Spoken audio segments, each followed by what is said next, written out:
Okay, we finally lost him. Are you okay, Nahida? Wait, no. Something feels different. You're back! Oh, the Traveler's back? Nahida was controlling your body for a while. It seemed like she jumped over to you as an emergency measure right before the Catherine puppet was destroyed. After that, Tighnari heard the commotion and came over. He helped us defeat the mercenaries and then he ran with us all the way here. What? You swapped places? You mean your consciousness also went into Nahida's body? Wait, then where is Nahida's consciousness? Where is she now? I never imagined that an individual's consciousness could be transferred around like this. Had I not seen it with my own eyes, I would have never believed it. I don't think this can be achieved with current human technology. Also, while we were running, the consciousness in your body told me to pass on a message. She said, "The doctor has found a way to trap my consciousness, so I can't journey with you anymore. But even in a moonless night, a shower of starlight can still drown out illusions and lies." Oh no! Nahida's trapped in the sanctuary of Sumeru for good this time. Was that message all she left for us? It's pretty vague.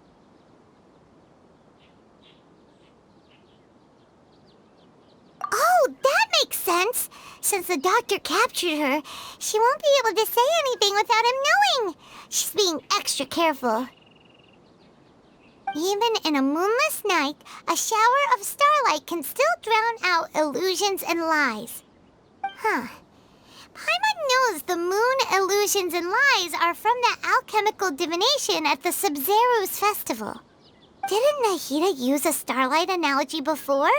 It had something to do with Setaria.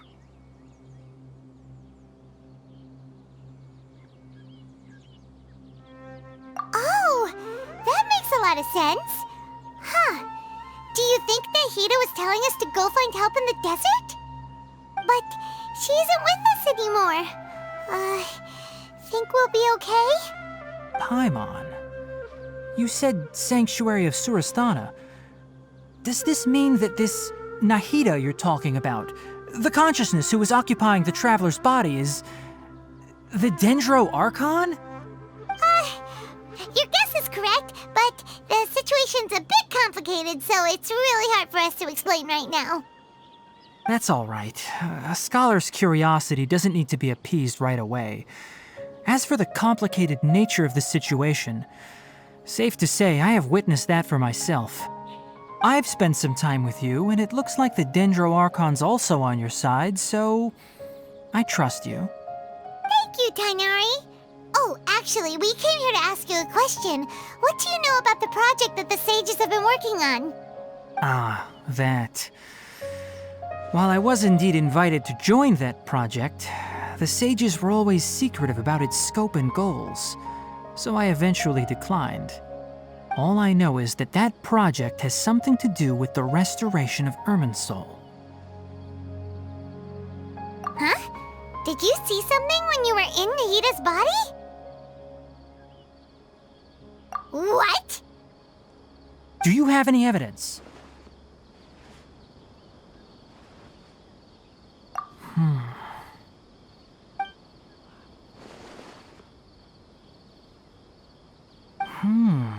So that's what happened. That explains why Hypatia's symptoms were different from those of the other scholars who went mad.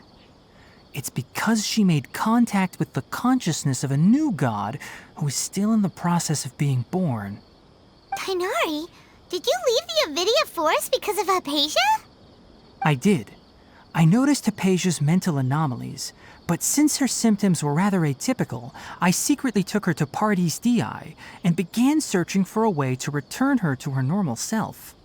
If I didn't take action, Hypatia would have already been taken by the Matra to the desert, doomed to a life of exile at Aaru Village. Now that you mention it, I knew the Academia has never thought particularly highly of Lesser Lord Kusanali, but I still didn't expect them to do something as arrogant as creating a new god.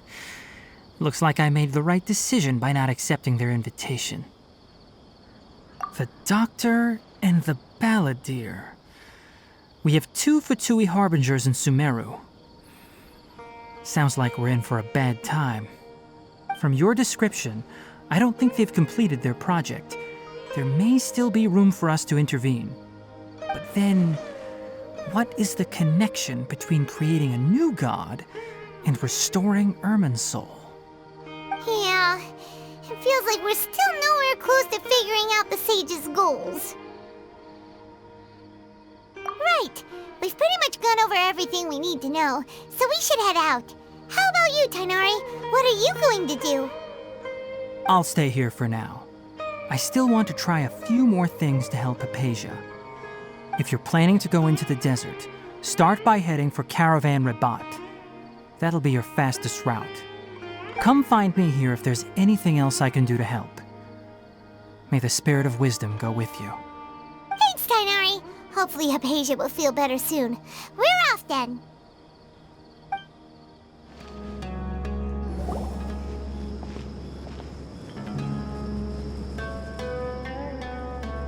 We finally made it to Caravan Rabat. It's pretty lively here. So, just past this wall is the desert, huh? Oh, wow. Paimon remembers hearing people call this the Wall of Samiel. It's made to block sandstorms from the outside. Oh, if it's this tall, it's gotta be the divine work of Greater Lord Rukkhadevata, right?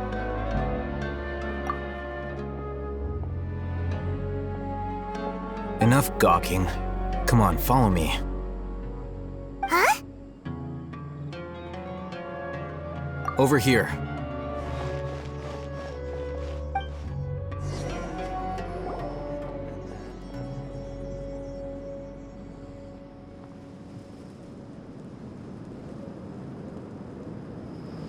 What the? Where did she go? How did we lose them? They were just here a second ago. More Eremite mercenaries? Who are they working for this time? Anyway, Traveler, it seems like we were being followed again. You were too careless. You should have noticed those hopeless amateurs trailing you a long time ago.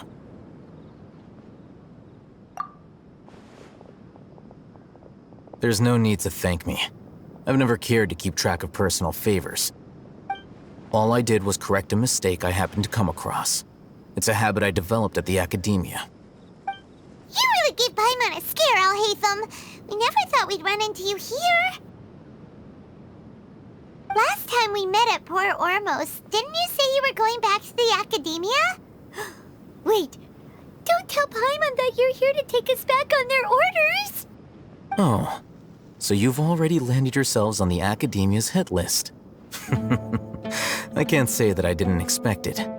However, had I wished to turn you over to the Academia, don't you think you'd already be the Eremites' honored guests by now? Oh, right. You do have a point. I have no interest in running errands for that project. As a scholar, I've always belonged to the camp that promotes researcher autonomy. And these days, you're more fascinating than anything the sages can offer. Not quite. To tell you the truth, I'm still investigating the Divine Knowledge Capsule. Unfortunately, I've run into some difficulties. Everyone says the capsule originated in the desert and was eventually moved to Port Ormos. If I am to get to the bottom of this, I must understand how the capsule first came to be. Which brings me back to you and why you're so interesting. The leader of Ain al-Ahmar used the Divine Knowledge Capsule right in front of you, and upon seeing him, your expression became perplexed, and you were lost in thought for quite some time. To have that kind of reaction, I think you must have realized something. Are you interested at all in sharing what you've been hiding from me?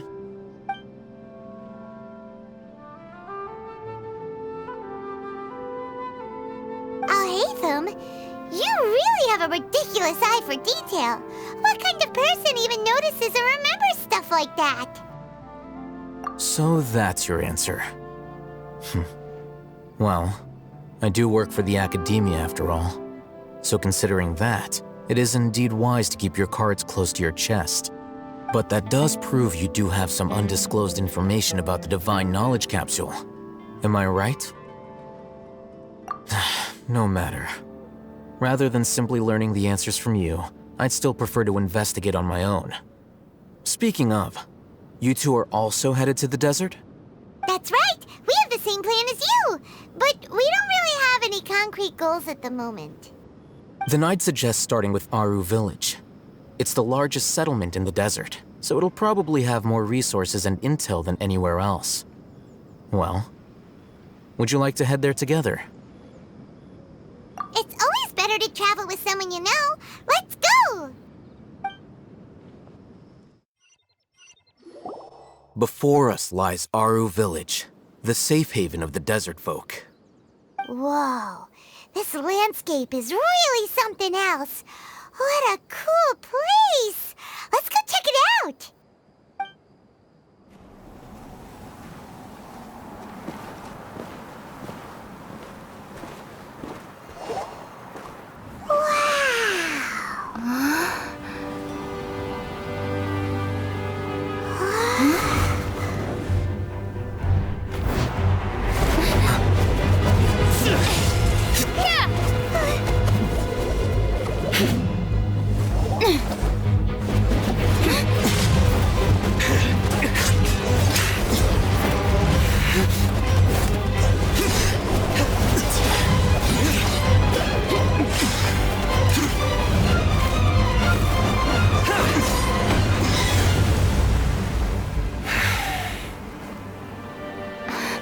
Cyno.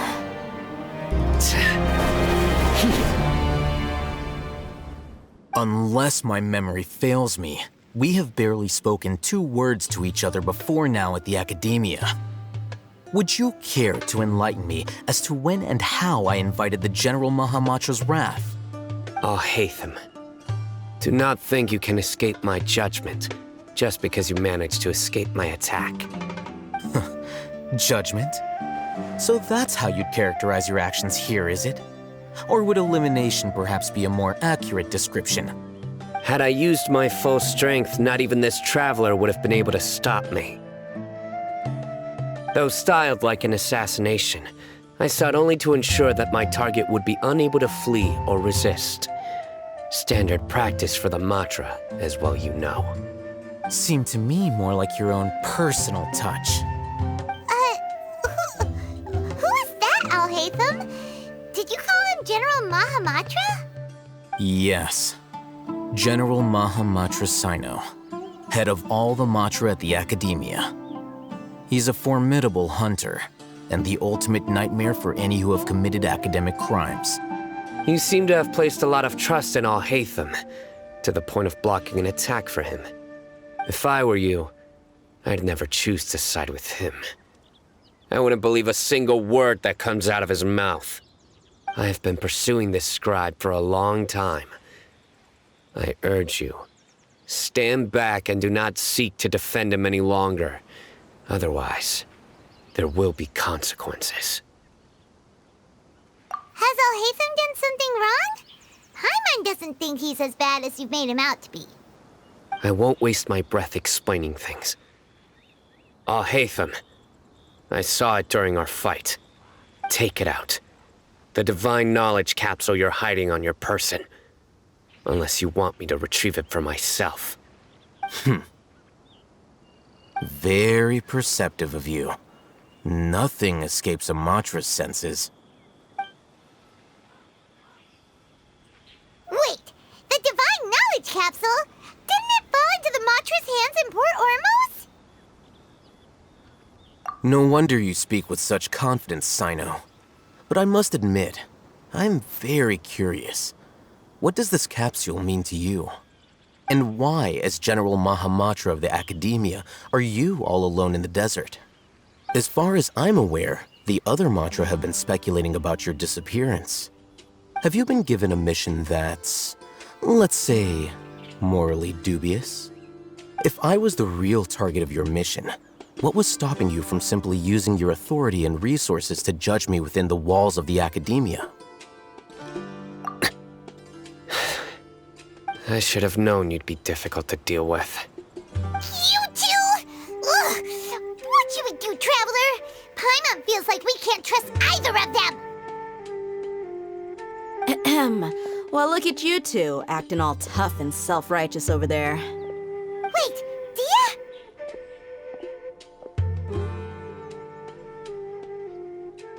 Great! Finally someone that we can trust! You gotta help us out here, otherwise these two are gonna start fighting again! Yeah, sure looks that way. Two giants from the academia duking it out once and for all. Not something you get to see every day, that's for sure. Listen, I know you academic types love to fill up your big brains with self-righteous morality and lord your empty rules and virtues over each other. But how dare you bring your petty disputes into the safe haven of Aaru Village? It seems like someone's gonna have to beat some sense into your thick skulls until you finally learn to respect these grounds.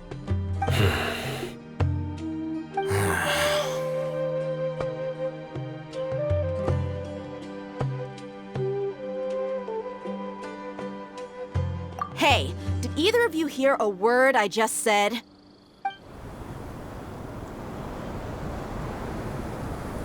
Whoa, what's going on? The wind's so strong! Is this a sandstorm? Paimon's gonna get blown away! Another sandstorm? What's up with these recently? Hey! All of you, over here, quickly! We have to take cover! Someone's calling for us! Oh, this wind is too strong! Let's get over there! That sounded like Candace. Come on, you two. Jeez, are all of you academia folks such hard work? Move it! All right, stop yelling.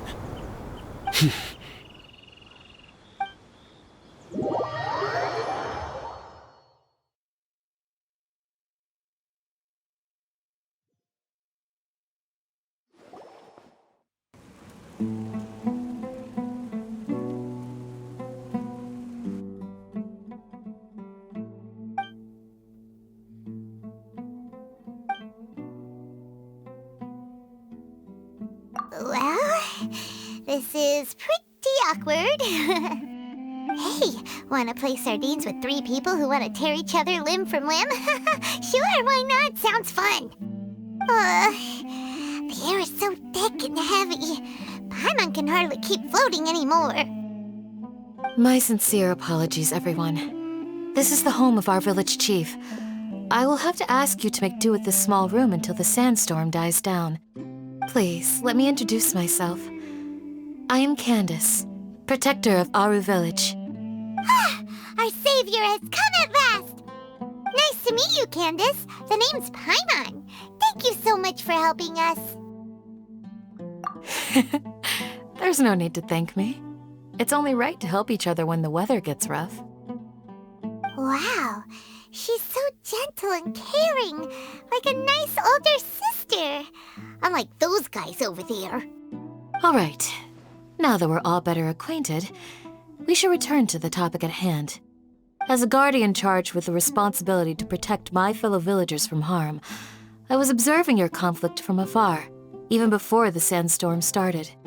And now that you have set foot within Aaru Village itself, it is all the more my responsibility to make absolutely sure that you pose no threat whatsoever to us. So please, have an honest and sincere conversation with one another and put your hostile feelings to rest. If anyone dares to start anything again while they are under this roof, I will not hesitate to send them out for some quality time with the creatures of the sandstorm. Oh, on second thought, Paimon may have misjudged Candace's character. And that goes for you too, Miss Dia. Do I make myself clear? All right, we got it, Candace. That's what I like to hear. So, which of you will begin?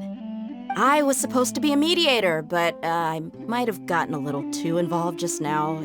Anyway, one of those two should probably start talking. Wait, that was you trying to be a mediator? I have nothing to hide, so there's no shame in explaining myself. While Alhaitham wasn't wrong about the other Matra not knowing my whereabouts, it's not because I've been assigned a morally dubious mission. Rather, I've chosen to exile myself. Huh? Exile yourself? A little while ago, I discovered that there was data missing in the Academia's project planning and development files. What little they did report clearly did not match the project's actual progress. As General Mahamatra, I had the responsibility and authority to request an audit. However, to my surprise, the person responsible for the erroneous data was none other than Grand Sage Azar himself. I tried to investigate the issue myself before submitting a formal audit request, but I soon found that all leads and potential pieces of incriminating evidence were carefully concealed from me. I began to realize that they were cautious of me from the very beginning. Unsurprisingly, the Grand Sage rejected my audit request as soon as the submission reached his desk. He even said to me, "The power of the General Mahamatra is granted by the sages. You have no right to judge us." So they really are up to no good. I realized then that to the Grand Sage, the Matra are nothing more than tools for the sages to assert and maintain their control over knowledge. The vows that we took, the principles that we strive to uphold, they are meaningless to the academia of today. I believed it would be wise to flee the academia before the sages had a chance to take action against me. This way, they can no longer see nor predict my actions. I will never give up on this investigation. There's no need for someone else to give me power or authority. Once I find the truth, I will administer judgment by my own name. Cyno seems to have the same goal as us. We're all investigating the sages. Plus, now that he's no longer the General Mahamatra, he somehow feels a lot less scary. Well, Cyno, if that's your story, then why did you see Alhaitham as a target? When I was investigating the matter in the academia, I overheard a conversation between Alhaitham and a sage. The sages asked you to investigate a blonde-haired traveler. Do you dispute this, Alhaitham? What? Like many parts of the project, this assignment was undocumented. Now throw in your suspicious behavior with the divine knowledge capsule, and I think we deserve an explanation. Yes. I was indeed tasked with investigating the traveler. Alhaitham! After all, the promised reward was so great that hardly any scholar could have refused. The sage told me, once you've completed this assignment, I can give you a glimpse of divine knowledge. A most enticing offer. Unfortunately, those academics don't know me at all. Their words contained one key piece of information, namely that divine knowledge indeed exists. That gave me all I needed to know. From my perspective, the sages are far from trustworthy. Think about it. Isn't it a little strange they're so willing to share divine knowledge with anyone, even as a reward? So, I began my own investigation following the lead of the divine knowledge capsule. In the end, I realized my wisdom in committing to this rather than collaborating with the sages. Had I been less guarded, I probably would have ended up like that Ain al-Ahmar mercenary, incapable of remaining sane for long enough to hold a conversation. You mean that the sages originally planned to dispose of you, using one of those capsules that drive people insane? I'd already given up on the assignment by then. I only told the academia I was waiting in Port Ormos for you to appear so they wouldn't suspect anything. So it came as quite a surprise when I encountered my erstwhile target while investigating the divine knowledge capsule. Criminals do love to talk about coincidences. Even though I ran into the Traveler by chance, I had no intention of providing assistance to the Academia. Also, you should remember, you were the ones who decided to follow me and strike up a conversation after I left that tavern. That's true. Alhaitham helped us out at Caravan Rebat as well. Maybe he's telling the truth. I'm willing to apologize if that's worth anything to you. I took the Divine Knowledge Capsule behind your back because I judged its existence to be a significant risk. I felt that it would be best for no one to interact with it before it had been properly studied. After all, curiosity often proves to be the most dangerous thing in this land. You should be well aware, Scribe Alhaitham, that curiosity can also lead you to danger and suspicion. Answer me this. Did the sages share any information about their project with you? Have I not made myself clear? You and I are both distrusted by the Academia. Do you really think they would tell me anything? Fine. Although you haven't completely proven your innocence, I won't regard you as an enemy, for now. As you wish. Good. I'm glad to see you two clearing up your misunderstandings. And now you, Dia. I believe it's your turn. Oh, sorry. Whatever the boys were talking about must have been so boring that I spaced out. My situation is pretty straightforward. My employer, Dunyarzad of the Homayani family, is friends with the Traveler and is currently recovering from her illness at home. I had nothing going on, so I decided to return to Aaru Village for a visit. I was actually looking forward to a pretty exciting time getting back together with everyone here. But then I saw these two random guys in the middle of a pointless argument. It ticked me off, and things went downhill from there. Is that all? Well, I will admit that definitely sounds like your style. In that case, welcome back, Dia. That's more like it. I missed you all so much, Candace.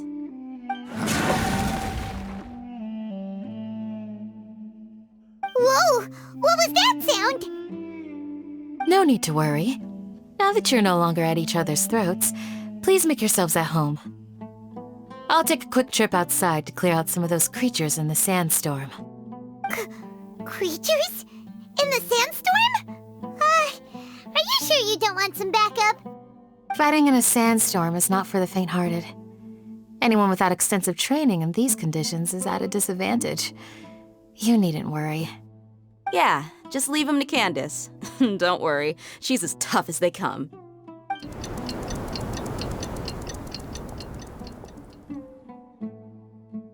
The wind's died down. That means the sandstorm's over, right? Candace still isn't back yet, though. Is she alright? Maybe we should go out and check on her. When you put it that way, even I'm starting to feel a little worried. All right, let's go. We've been here long enough, and the boys are as chatty as the floor. Oh, Candace, you're still fighting?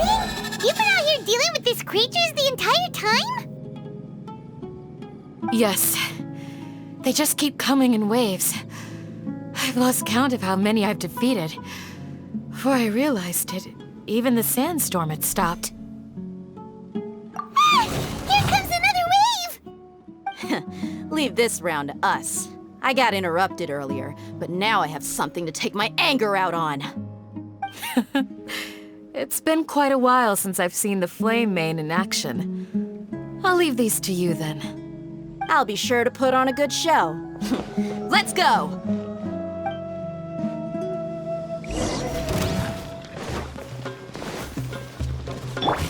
Into the wind! Here comes the catch.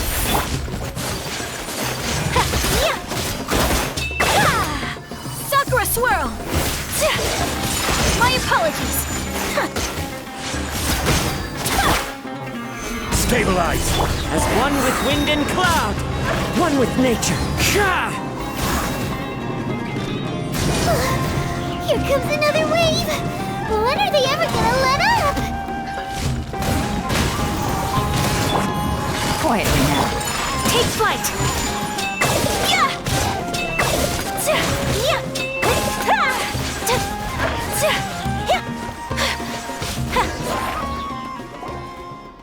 villagers stopped appearing. Was that the last of them? What we fought just now was probably the aftermath of the sandstorm. So we should be safe for the time being. Well fought, everyone. No injuries, I hope. Huh? Who are you? My apologies. I haven't had a chance to greet you yet. I had my hands full taking care of the village's elderly and children. I am the chief of Aaru Village. Everyone usually calls me Uncle Anpu. Sir, I am also originally from the desert, but I have not been back for some time now. May I ask if such sandstorms are common? I can't say they've always been common, but recently the storms have become increasingly severe and frequent. Besides sandstorms, we also occasionally get earthquakes. According to an investigator who stayed in the village a while ago, these unusual natural phenomena are related to the withering of Irminsul.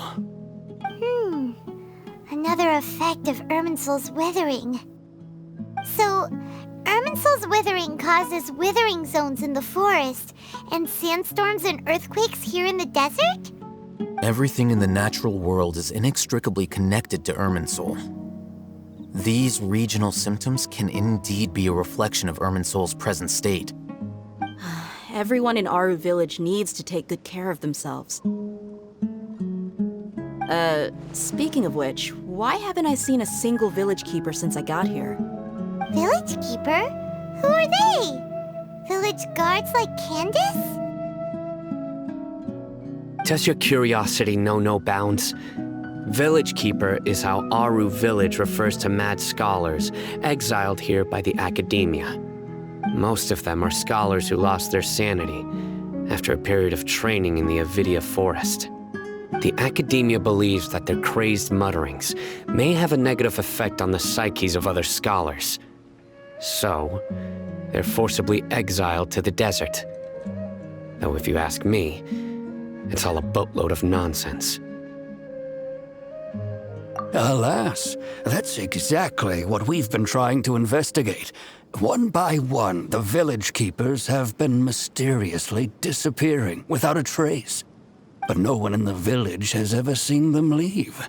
If you're planning to stay around the village for the next few days, I'd appreciate it if you could keep an eye out for them. I've had encounters with those people in the past. I'll see what I can do to help. The Matra are the ones responsible for their exile. Now that you're no longer with them, are you trying to alleviate your guilt and atone for your past sins? I'm fascinated by how you think. Mock me if you will, but if you are guilty, I will eliminate you, regardless of my position or identity. Oh, you're the former General Mahamatra. You must be an expert in these kinds of investigations. Thank you for your help. Is it because you're reminded of Hypatia?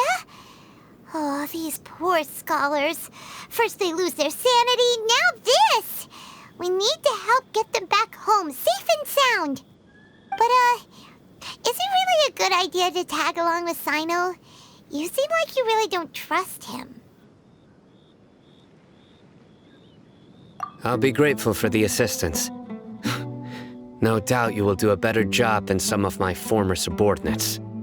Let's start by finding a spot to share what we know so far.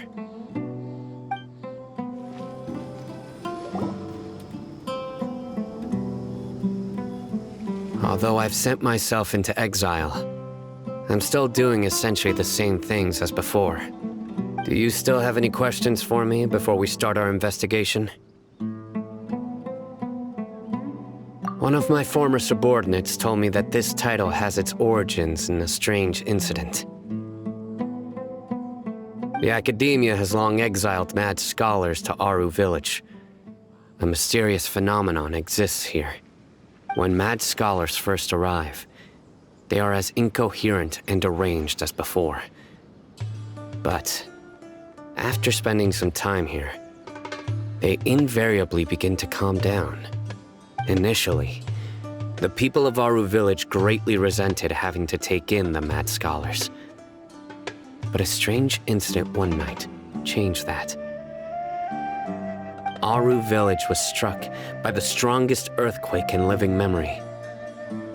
Seeing buildings on the verge of collapse all around him, the then chief of the village was preparing to take everyone to safety. Suddenly, he noticed a mad scholar crouching in a corner, caressing the ground with his hands. A soft, green light radiated from him, like a divine glow against the backdrop of night. Despite the powerful tremors that ripped through the ground that night, all the houses remained upright, almost as if they had grown roots reaching deep into the ground. In the end, not a single building collapsed, and no one was hurt. After that, the people of Aaru Village treated the mad scholars with greater kindness, and began to refer to them as the village keepers. The soft green light?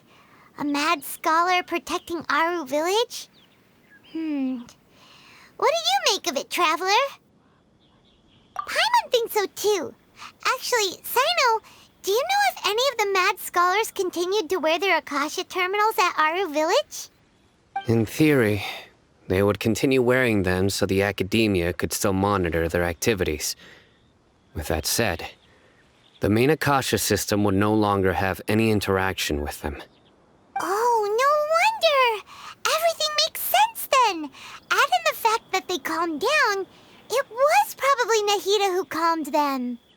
If you are able to draw a conclusion from this one story alone, then it appears you possess much more information than I do.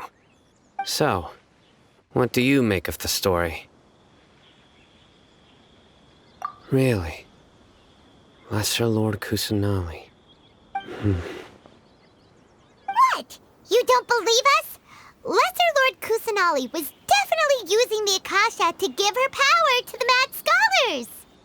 No, it's not so much that I don't believe you. I'm just struck by your reasoning. Lesser Lord Kusanali, the current Dendro Archon, is she really active in Sumeru? The academia has always placed far greater importance on the late Greater Lord Rukkhadevata. They've more or less ignored Lesser Lord Kusanali, and I've never had any reason to doubt their views. In addition, I've never heard any stories about Lesser Lord Kusanali and her deeds. To me, she might as well have been a god that never existed. No way! Nahida definitely exists! She's a... how should Paimon put it? She's a good Archon who's kind and wise, even if she says weird stuff sometimes. I've spent many years interrogating criminals, so I can easily tell when someone is lying. Good! Then you should know that we're telling the truth! That look in your eyes. I've never seen that from a liar. You two really must have met Lesser Lord Kusanali. How can this be? To think, our Archon has been amongst us this entire time. Alright, now it's our turn to put our skills to good use for this investigation. But easier said than done, especially since we don't have any leads.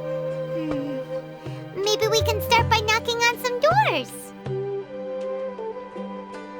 Excuse me, are you here to help me find my grandpa? Huh? Who are you? By the sounds of it, a resident of this village. My name is Isak. You'll help me find my grandpa, right? Is your grandpa a mad scholar? Hey, don't say that. Grandpa is just Grandpa. Why do you have to call him that? It's not like he's a bad person or anything. The person you're referring to is not a local, yet you are. Why do you call him Grandpa? Grandpa is just Grandpa. He's my family. I heard everything you said to the village chief, Please, you gotta take me with you. I want to find my grandpa. I swear I'll help. I won't be a nuisance. Ah, so you're the one who was eavesdropping on us around the village chief's house. I was planning to go out and take care of whoever it was, but I had a vague feeling that they didn't harbor any ill intent. Whoa. Alhaitham wasn't kidding about Matra having sharp senses. Cyno, he's just a kid. All he wants is to find his grandpa.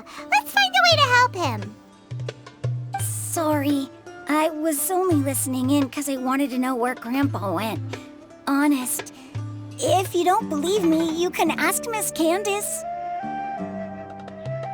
All right. But first, let's confirm the facts with Candace.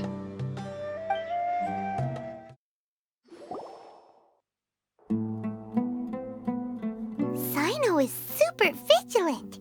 Is this what all the Matra are like? Ah, you're back already. We just wanted to confirm something with you. Do you know a boy by the name of Isak? I had a feeling he'd go looking for you. Huh? You knew this would happen? Yes. Although he tried his best to stay hidden, I still noticed him eavesdropping outside the window. He really wants to get his grandfather back.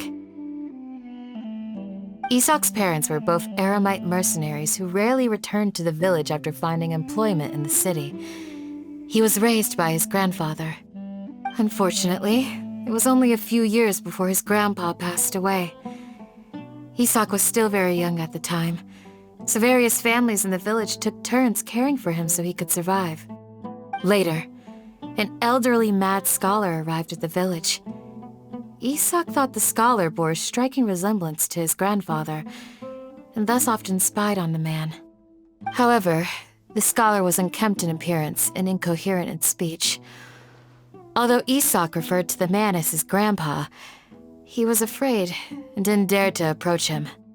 One summer night, the oft mumbling and bumbling grandpa suddenly calmed down and seemed to become more lucid. He even noticed Isak hiding in the distance. So Grandpa walked up to Isak and patted him on the head.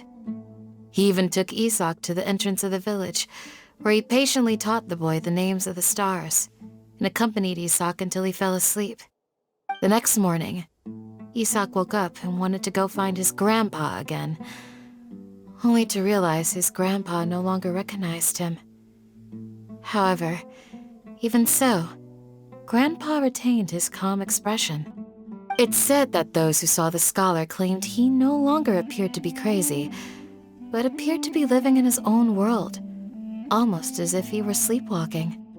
Isak was thrilled that his grandpa was able to find peace, and would follow him all the time, asking him things like, "Grandpa, want me to take you somewhere fun?" Or, "Grandpa, could you tell me stories about the stars again?" All this somehow just makes Paimon feel really sad. It seems like they both deserve so much better. Perhaps. Nearly everyone who lives in the desert has some form of hardship or regret. But even so, we must still continue on with our lives. It's also my reason for fighting. I must continue to protect this land.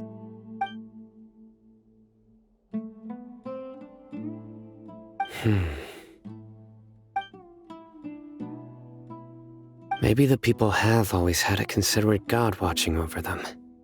Huh? What did you say, Cyno? No, nothing. As long as Isak keeps his word and doesn't get in our way, we can take him along. Perhaps you are more compassionate than I gave you credit for. Please accept my thanks on Isak's behalf, Cyno.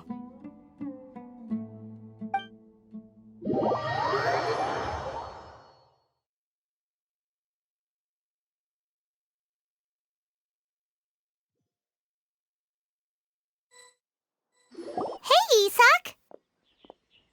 Oh, it's you guys! We've cleared everything up. Let's go find your grandpa. Really? Wow! Thank you so much! Yeah!